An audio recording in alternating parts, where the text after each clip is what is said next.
Hello dear viewers, welcome back on my channel quick learning with ease. I hope आप सभी बहुत अच्छे होंगे और इंटरव्यू की प्रिपरेशन काफ़ी अच्छे से कंटिन्यू कर रहे होंगे।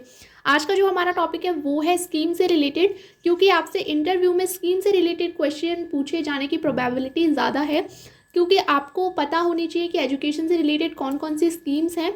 और या तो आपसे ये डायरेक्ट क्वेश्चन पूछा जा सकता है कि आप इस स्कीम के बारे में आप क्या जानते हैं, आपसे नेम दे के पूछा जा सकता है, या फिर आपसे ये भी क्वेश्चन पूछा जा सकता है कि आप कौन कौन सी एजुकेशनल स्कीम्स के बारे में जानते हैं, ज़रा हमें बताइए। तो देखिए, यहाँ पे मैंने जो टोटल इंपॉर्टेंट 10 स्कीम्स थी वो ली हैं। तो देखते हैं वो 10 स्कीम कौन कौन सी हैं। सबसे फर्स्ट है हमारी RTE, राइट टू एजुकेशन, जो कि हमारी क्या है, आर्टिकल 21A और 86 अमेंडमेंट के अंदर है। ठीक है, इसके बाद ये फोर्स में कब आई थी, तो ये 1 अप्रैल 2010 को फोर्स में आई थी। ये है किसके लिए, तो ये एलिमेंट्री एजुकेशन के लिए है। ठीक है, नेक्स्ट है हमारी mid day meal scheme. Mid day meal scheme हमारी लॉन्च हुई थी 15 अगस्त 1995 को, और ये हमारी फर्स्ट किस स्टेट में हुई थी, तो ये तमिलनाडु के अंदर फर्स्टली क्या हुई थी, फोर्स हुई थी। नेक्स्ट है जो इसका एम था वो था जो बच्चों का न्यूट्रिशनल स्टेटस है उसको इम्प्रूव करना।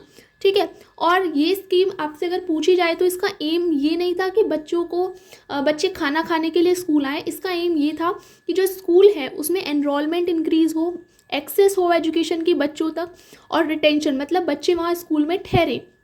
तो ये उनका मेन एम था। ऐसा नहीं था कि बच्चों को सिर्फ खाना खिलाना था कि बच्चे खाने के लालच में स्कूल आए, ऐसा नहीं था। लेकिन उनका जो एम था वो था न्यूट्रिशनल स्टेटस, कि बच्चों के न्यूट्रिशनल स्टेटस को इम्प्रूव करें, क्योंकि जब तक बच्चा भरपेट खाना नहीं खाएगा उसका पढ़ाई में मन नहीं लगेगा। तो इसीलिए एनरोलमेंट को इंक्रीज़ करने के लिए, एक्सेस को बढ़ाने के लिए और रिटेंशन के लिए जो हमारी स्कीम थी ये आई थी। नेक्स्ट है कस्तूरबा गांधी बालिका विद्यालय। तो ये कस्तूरबा गांधी जो बालिका विद्यालय लॉन्च हुई थी 2004 में, और जो इसका मेजर फोकस था वो गर्ल्स एजुकेशन पे ज़्यादा था। जो भी हमारी OBC, SC, ST और माइनॉरिटीज़ की जो गर्ल्स हैं उनकी एजुकेशन को बढ़ाना, क्योंकि आप जानते हैं कि गर्ल्स की एजुकेशन को बहुत ज़्यादा पहले रोक दिया जाता है। तो उस एक्सेस को बढ़ाने के लिए ये स्कीम आई थी, और ये सीनियर सेकेंडरी एजुकेशन को मेन फोकस करती है।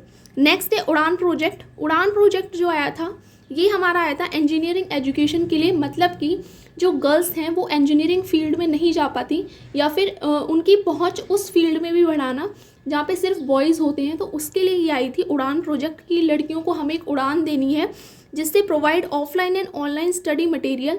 जैसे कि आपकी जो जैसे कहते हैं ना कि जो भी गर्ल्स हैं 11th 12th में होंगी तो उनको यहाँ पे ऑनलाइन और ऑफलाइन कोर्स प्रोवाइड किया जाएगा। ठीक है, जिससे कि वो पढ़ पाएँ, और जैसे कि हमारे JEE का एग्ज़ाम होता है उसके लिए फ्री यहाँ पे उनको कोचिंग दी जाए, इस तरह से। इसके बाद SPQEM, इसकी फुल फॉर्म है scheme for providing quality education for madrasas.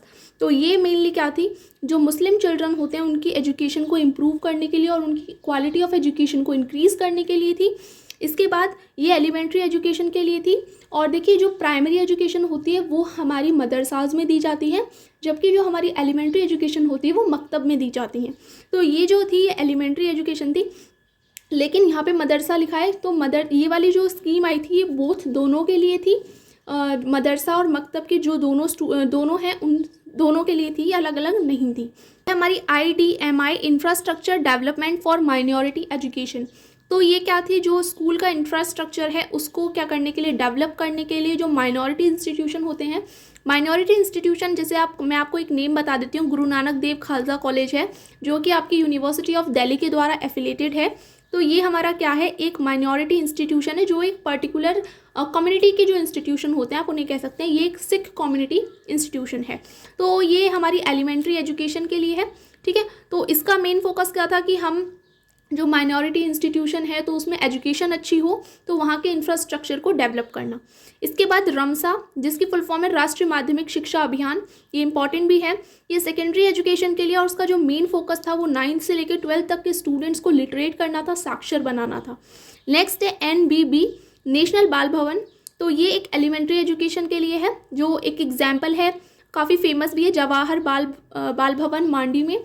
तो यहाँ पे बच्चों को क्या है, क्रिएटिव थिंग्स सिखाना, उनमें एक लीडरशिप क्वालिटी डेवलप करना, उनको तरह तरह के वोकेशनल कोर्स सिखाना। तो यहाँ पे ये सब किया जाता है नेशनल बाल भवन के अंदर। ठीक है, नेक्स्ट है आपकी SSA सर्व शिक्षा अभियान। ये काफ़ी ज़्यादा इंपॉर्टेंट भी है, तो पूछी भी जा सकती है। ये इंट्रोड्यूस हुई थी 2001 में, और जो इसका मेन फोकस था वो था 6 to 14 ईयर के स्टूडेंट्स पे। इसके बाद जो ये एजुकेशन है ये फोकस करती है एलिमेंट्री एजुकेशन पे। नेक्स्ट है हमारी बेटी बचाओ बेटी पढ़ाओ। तो ये इनिशिएट कब हुई थी, तो ये 2015 में हुई थी, और जो इसका मेन फोकस था वो गर्ल्स पे ही था, क्योंकि गर्ल्स को क्या होता है, गर्भाशय में ही, भ्रूण में ही मार दिया जाता है। तो उससे गर्ल्स को प्रोटेक्ट करने के लिए और उसकी जो एजुकेशन है वहाँ पे उसकी एक्सेस को क्या करने के लिए, इंक्रीज़ करने के लिए ये स्कीम लाई गई थी, बेटी बचाओ बेटी पढ़ाओ। आई होप आपको ये सारी इंपॉर्टेंट स्कीम अब क्लियर हो गई होंगी। आपको थोड़ा थोड़ा हर एक स्कीम के बारे में पता होना चाहिए कि ये स्कीम किससे रिलेटेड है। और अगर वीडियो अच्छा लगा हो तो चैनल को सब्सक्राइब ज़रूर कर देना इसी तरह की इन्फॉर्मेटिव वीडियोज़ के लिए। Thank you.